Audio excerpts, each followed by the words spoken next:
February 1943, Berlin, Germany.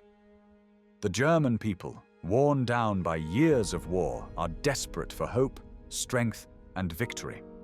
However, just days earlier, the German Sixth Army surrendered at Stalingrad, marking a catastrophic turning point in the Second World War for Nazi Germany. Across Europe, Nazi control begins to crumble. The Allies gain ground in North Africa, and the Soviet Union pushes slowly but inevitably to the west. Inside the Third Reich, fear and uncertainty grow. In this tense atmosphere, the regime organizes a mass rally to reignite national determination. The man on stage delivers a fiery speech, demanding total war and absolute commitment from every German citizen. He does not hide the danger. Instead, he embraces it, urging sacrifice and endurance. This speech becomes one of the most iconic and chilling moments of Nazi propaganda. It defines the regime's readiness to fight to the bitter end and reveals the terrifying power of political propaganda. The speaker, a master manipulator of words and images, has spent years building this propaganda machine, rising from a modest background to control the mind of a nation. His name is Joseph Goebbels. Paul Joseph Goebbels was born on the 29th of October 1897 in the town of Reit, then part of the German Empire. Goebbels was raised in a financially modest and deeply Catholic household. His father, Fritz Goebbels, was a factory clerk, and his mother, Maria Katharina, was a half-orphan with 5 siblings and worked before her marriage as a maid on a farm. Their modest family environment shaped Goebbels' early perspectives, instilling in him a powerful desire to rise above his socio-economic origins. From an early age, Goebbels faced considerable physical hardship due to a severe bone marrow inflammation. This condition left him with a permanently impaired right leg and a clubfoot. His physical disabilities significantly influenced his self-esteem and drove his relentless pursuit for recognition. With his clubfoot and small stature, Goebbels often became a target of ridicule, pushing him to excel academically and socially to compensate for his physical deficiencies. Goebbels displayed extraordinary intelligence and excelled particularly in Latin, geography, German, and mathematics. These academic achievements became an integral part of his identity, providing a sense of self-worth and pride. He developed a passion for acting and public speaking, honing his skills in persuasive rhetoric, talents he later exploited masterfully as a politician. Initially, Goebbels aspired to enter the priesthood, influenced heavily by his strict Catholic upbringing. However, he changed his mind and studied history and German studies at renowned universities, including Bonn, Freiburg, Würzburg, Munich, and Heidelberg. Influenced by philosopher Oswald Spengler, Goebbels eventually abandoned his religious beliefs and adopted atheism. Germany's defeat in the First World War had left the country economically ruined and politically unstable. The harsh terms of the Treaty of Versailles fueled widespread resentment. Inflation devastated the middle class, unemployment soared, and trust in the Weimar Republic was very low. Nationalism surged, and extremist ideologies like communism and National Socialism were getting stronger. In this climate, Goebbels found the ideas of the Nazi Party appealing. The streets of German cities were filled with discontent. Veterans were bitter, and people were desperate for change. When Hitler emerged as a figure promising national revival and revenge against those blamed for Germany's humiliation, Goebbels saw it as a sign of destiny. After flirtation with other far-right parties in Germany, he decided to join the Nazi Party in 1925. His party number was 8762. With his skill in public speaking and organization, Goebbels rose quickly through the party ranks. By 1926, Hitler appointed him Gauleiter, or regional Nazi party leader in Berlin. Goebbels transformed the Berlin Nazi movement into a powerful and violent force. He used mass rallies, posters, leaflets, and aggressive speeches to appeal to the emotions of the crowd, focusing on fear, anger, and anti-Semitism. In 1927, Joseph Goebbels founded Der Angriff, a Nazi newspaper filled with inflammatory propaganda and full of antisemitism. He attacked communists, Jews, and the democratic government of the Weimar Republic. He pioneered the use of modern media to shape public opinion. He understood that emotional appeals were more effective than reasoned argument, and he shaped propaganda to target the fears and hopes of ordinary Germans. Goebbels also played a critical role in creating Hitler's public image.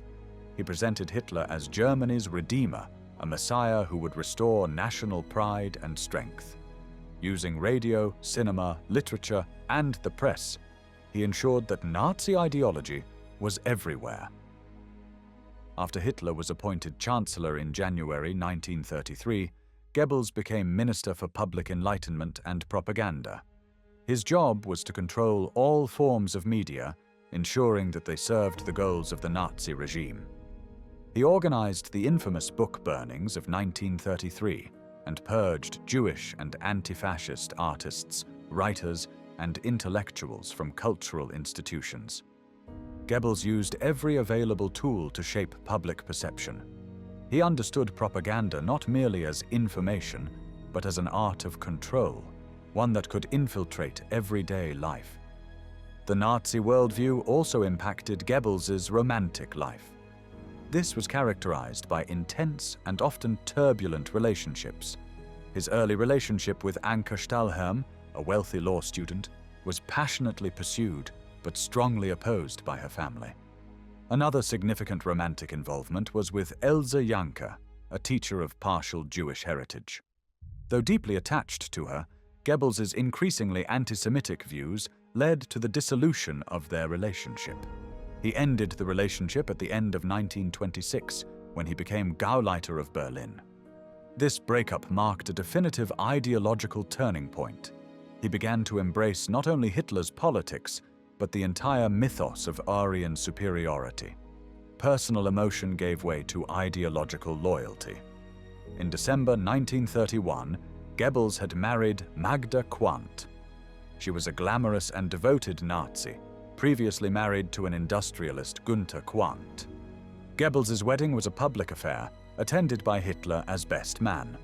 Magda already had a son from her first marriage, but with Goebbels she would have 6 more children. Their family life was highly idealized in Nazi propaganda. Yet the marriage was far from perfect. Goebbels had numerous affairs, and the most damaging was with Czechoslovak actress Lida Barova. This affair caused a major scandal in 1938. Magda confronted Hitler, who was fond of her and her children. He ordered Goebbels to end the relationship with the actress from Czechoslovakia, the democratic state that Hitler hated. Goebbels also exploited his power, aware of his physical shortcomings, and became intimate with other prominent actresses who feared his influence. Some believe that he enforced his sexual demands through physical pressure and violence. As Minister of Propaganda, Goebbels also created the story of the Nazi regime. He glorified Hitler's achievements and minimized later military setbacks. During the 1936 Berlin Olympics, he used the event to portray Germany as a peaceful and advanced country. With carefully staged events and media control, he projected an image of strength and unity, despite the reality of concentration camps already functional in Germany at the time. Goebbels's propaganda grew more intense as war was coming closer. The Second World War began on the 1st of September 1939 when Nazi Germany invaded Poland. Goebbels framed the conflict as a defensive struggle. He emphasized German victimhood and painted Poland, France, Britain, and later the Soviet Union and the USA as aggressors. He used fear, hate, and national pride to justify the war and mass murder. Goebbels also played a crucial role in creating the ideological foundation for the Holocaust. As Minister of Propaganda, he worked tirelessly to dehumanize Jews and present them as the root of all Germany's problems. From the early 1930s, he promoted anti-Semitic narratives that portrayed Jews as enemies of the state, corrupting German culture, controlling the economy, and spreading communism. Through films, newspapers, posters, and speeches, Goebbels helped build an atmosphere of fear and hatred. He linked Jews to every social and political threat, turning antisemitism into a policy. While he did not personally design the logistics of mass murder, he created the emotional and psychological environment in which it became possible. His speeches before and during the war incited violence and justified brutal actions. He openly supported measures such as the racial Nuremberg laws from September 1935, the Kristallnacht pogrom in November 1938, and later, the final solution. He celebrated ghettos and deportations as necessary steps. He knew about the extermination camps and supported their function. Goebbels did not build the gas chambers, but he helped fill them. His words became weapons, paving the way for one of history's greatest crimes.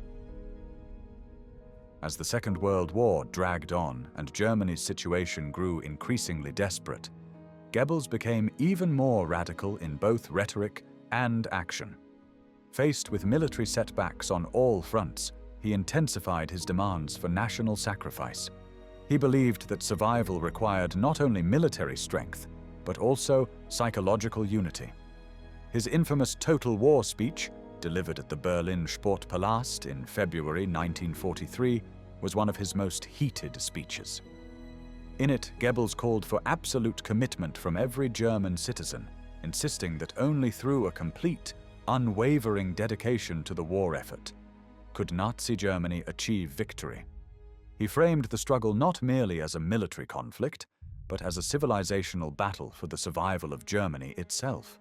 The crowd responded with frenzied applause, whipped into a state of hysteria by Goebbels' theatrical delivery and skillful manipulation of emotion. Yet behind the public spectacle, Goebbels was beginning to understand the grim reality that defeat was inevitable. In the last part of the war, Goebbels' propaganda took on an increasingly apocalyptic tone. He portrayed the Allied forces as inhuman aggressors bent on enslaving the German people and wiping out their culture. He exaggerated the threat of communism and presented the Red Army as a horde of savages who would desecrate everything Germans held sacred. He urged civilians to hold on, to endure hunger, cold, and fear, and to fight with whatever means they had. He elevated the concept of sacrifice to a national virtue, portraying those who died for the Reich as martyrs in a holy war. Every hardship was to be seen as proof of the people's loyalty. He used radio broadcasts, newspapers, and leaflets to reinforce a sense of siege and to stir hatred against the enemies of the regime. Goebbels called on women and children to work in factories and on elderly men to join the Volkssturm, national militia created by the Nazis in the last months of the war. Goebbels called on the youth to lay down their lives for the Führer. His tone became even sharper, and his claims were more and more disconnected from reality. This period also saw a transformation in Goebbels' self-image. No longer merely Hitler's propagandist, he began to see himself as the spiritual guardian of the Nazi cause, a soldier at the gates of a burning temple, determined to protect its legacy even in destruction. He glorified death, especially death for the fatherland, and he taught others to do the same.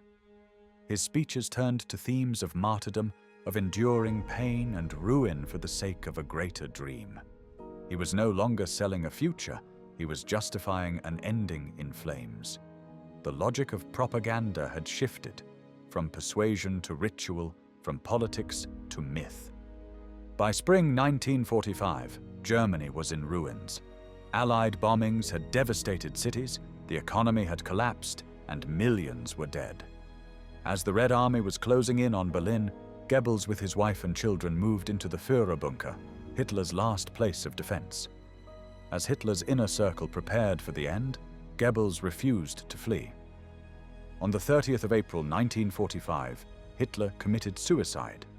Goebbels took over as Chancellor, but only for one day.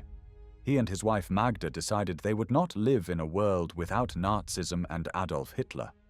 On the 1st of May 1945, they murdered their 6 children with poison, believing they were sparing them from the horrors of defeat. After the children were dead, the 47-year-old Joseph Goebbels and his wife Magda committed suicide. Their bodies were partially burned. Soviet troops found the remains and buried them in secret.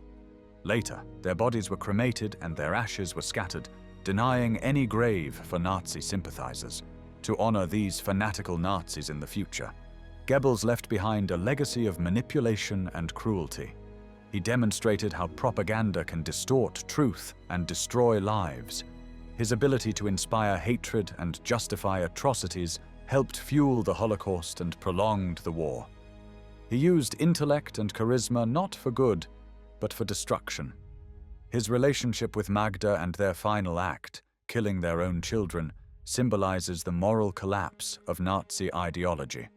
They believed so completely in Hitler's vision that they chose death over a life without him. Their fanaticism highlights the dangers of blind loyalty and extremist belief.